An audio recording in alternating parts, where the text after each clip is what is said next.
भाजप प्रवेशाची चर्चा रंगलेले माजी आमदार माने अखेर काडादींच्या प्रचारात।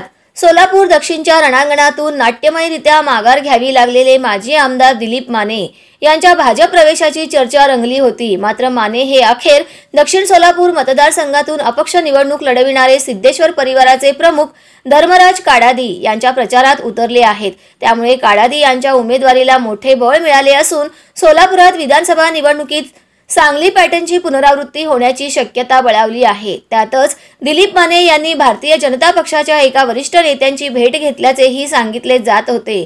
मात्र त्याला अधिकृत दुजोरा मिळू शकला नव्हता। त्यामुळे माने हे भाजपांसोबत जाणार की काय असे वातावरण मोदींच्या सभेच्या आदल्या दिवशी सोलापुरात तयार झाले होते।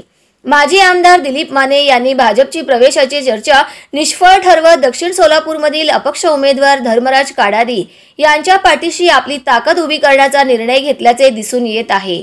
सोलापूर दक्षिण मतदारसंघात मंगळवारी झालेल्या काडादींच्या प्रचार सभेत माजी आमदार माने हे सहभागी झाले होते। त्यामुळे भाजप प्रवेशाचे सभोवताली जमलेले जळमट दूर करत माने हे काडादींना आमदार करण्यासाठी दक्षिण सोलापूरच्या मैदानात उतरल्याचे स्पष्ट झाले आहे। काँग्रेस पक्षाकडून इच्छुक असलेले दिलीप माने यांना विधानसभेच्या मैदानातून माघार घ्यावी लागली आहे।